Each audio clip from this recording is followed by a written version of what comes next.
Beo di ribe brian anseo ag léamh na nuíochta as America don tíocha héanú lá mí bhealtaine ráhíle sa seachttíag dí céadain. Beidir nach léire ach tá sinna hir thuúil sa Bangladesh sin. Áit a bhfuil cuar anfa ag greasáil ag liúra agus ag léasa na tíre faoi láthir. Tá pobl chus cósta na Bangladeshe ag éalú agus ag gimocht chotapaí agus is féidir leo go talla níos irde agus talla níos sáhailte marall an cúran fa seo a bhara ceathar agus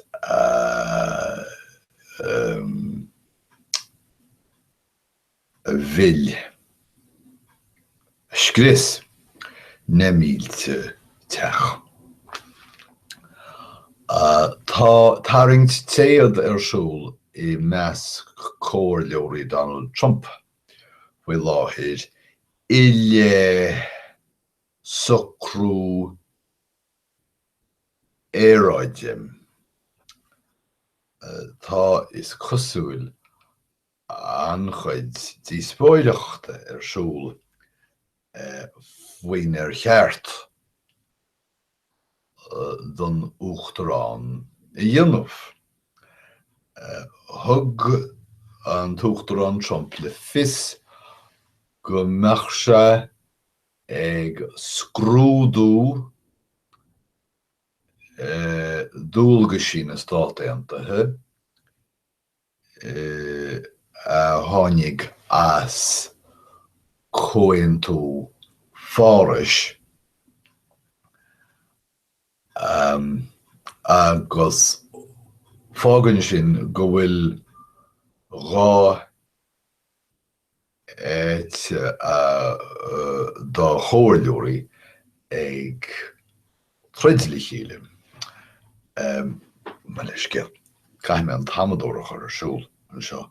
Muna gcuirí mé arsúl labhróidh mé go lá an luain agus ní dhéanann sé sin maithas daoine. Ní bheidh sibse géisteacht go cinnte.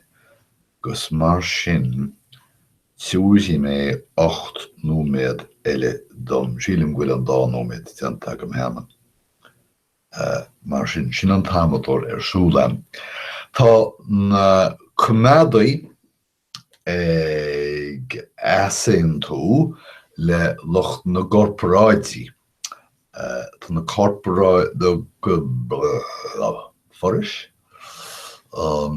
corparáideach. Na corparáidí ag chur chun cín gur cheart fannacht sa chomhaontú. Is comhaontú san chomharach comhaontú fárais agus dá réir sin bheidh sin a raic rua má thairn gcíon America amach as a comhaontú. A go cinnte chuirfí sé olc gach tír eile sa domhan ach is cosúil gur cuma le Donald Trump. Beidir gur bé sin atá mhaith. Go cinnte ní féidir neamhbhairt dhéanamh den na stoc waragaí atá áirithe de chuid is mó ní uafásach ní go thuafásach ach atá áirithe ó tháinig Donald Trump I réim rud a thugann le fios domsa nach ionan rialtas agus brabús ach chuir sin dífróin as sin an maithan rud é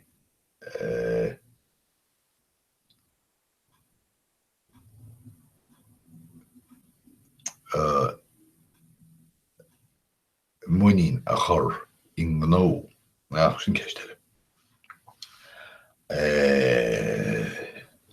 An ceabhar síneach cé sin go wengui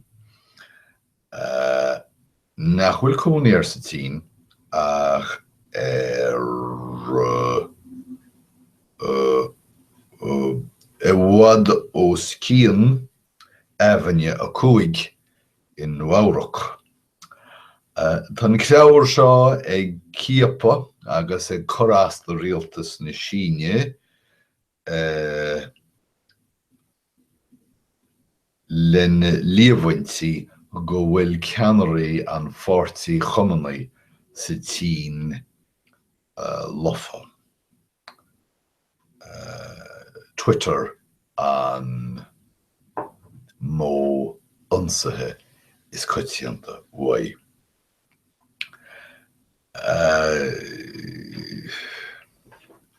Nílas agam cé chomh forréigneach agus atá Chicago ach go cinnte deir a New York Times gur bé Chicago an chathair bhódúnmhairthe i Mericeá sa bhliain 2017 agus ó thinne lé ó tháinig na figurí sin chun solas tá effigy na carach sin ag tuairt faoi an naib go teantáiseach.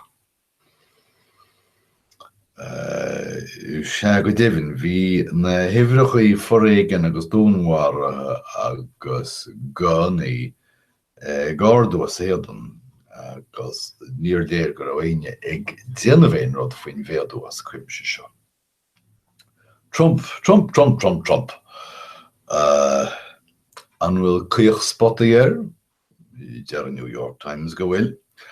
Thug an dúsal Trump racht ceart mhaile déanaí, Russia ceart in ár wasla sin ghearmáin agus in ár chuir sé mí anrachas sa léana ghearmáine agus cábhis cén rud eile. Rinne sé seo agus é ag deanna neamhord deanna buntáistí a thagan as an gaidirimh idir Mericeá agus a ghearmáin. Agus deir daoine go leag sé róbhéim cibé ar ról Berlin ar chósaí. Ní raibh cuasaí chomh donna sin idir Mericeá agus an Eorp ó 2003 amach, deir a New York Times. Ar Eileen.